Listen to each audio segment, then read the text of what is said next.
Hello, my name is Teresa Stanley and I'm from SMK Bandar Tun Hussein On 2 from Cheras. The title of my innovation is Periodic Table Card Game to Study Chemistry Form 4. First, let me move on to the game.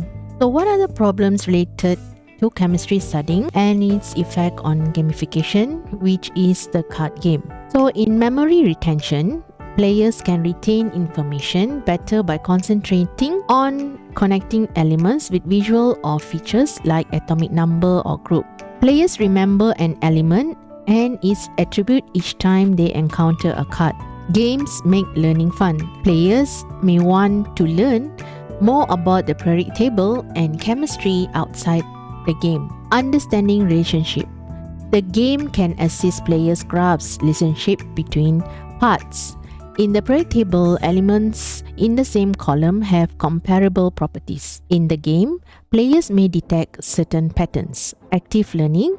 Games need active participation. Unlike passive learning approach, players can learn and remember better this way. Competitive motivation. The game's competitive nature can inspire players to study more about the aspect to perform better. This may motivate kids to study outside of the game. Real-world application. Games can show players how chemistry is used in the real world, making it more fascinating. Compounds or reaction with elements card may be part of the game. Critical thinking and strategy. As they choose which card to play and when, players acquire critical thinking and strategy.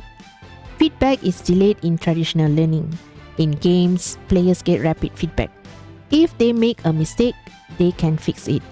Gamification is meant to complement existing education techniques, not to replace them. I will move on to my innovation. So the periodic table card game uses a standard deck of 30 playing cards. There are 4 different decks representing Group 1, Group 18, Group 17 and the transition element. And the cards are made of the size of 5.5 by 9 centimeters. The material used are art card 260 grams. They are two-sided and colored, and they are laminated gloss with gloss laminate, and there are about 120 cards. So what are the rules and regulation of the game, which is similar to traditional Snap? First, they have a deck of periodic table game card that uses a standard of 30 playing cards. Players can be played 2 or more. The more the players, the more challenging, exciting the game becomes. Deal. Shuffle the deck thoroughly and deal the cards face down evenly among the players. It's okay if players have more than the other cards. Gameplay. Starting with the player to the left of the dealer, take turns clockwise.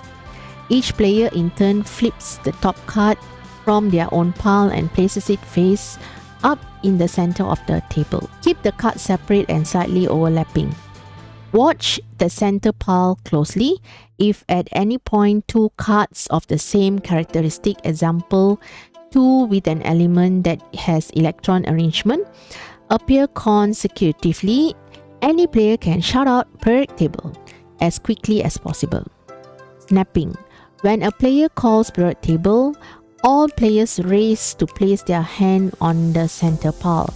The first player to place their hand on top of the center pile wins the round.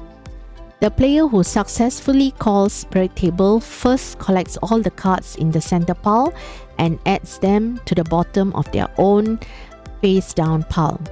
Restarting after the periodic table, the player who won the round starts the next round by placing a card face up in the center pile. Mismatch snap.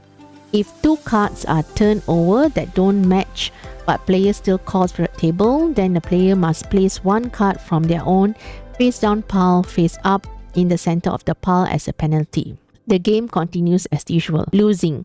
Players who run out of cards are eliminated from the game. The last player with cards remaining wins.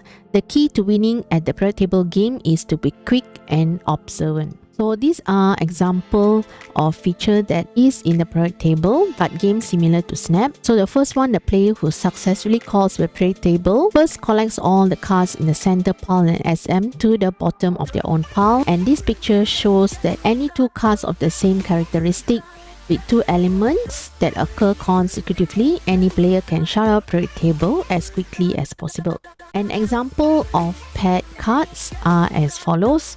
So some cards are similar in terms of colors, in terms of characteristics, in terms of users in daily life, and all are different shade between the four type of packs. Students that played the game agreed that the game has increased their motivation, enhanced understanding, improved their recall of the characteristic of the element of the periodic table. They had better performance in answering questions, and they agree that it is an interactive learning, and it also allows them to be more interested in learning chemistry. And finally, commercialization. This game has an added value in games as a 21st century teaching aid in schools. With that, I thank you.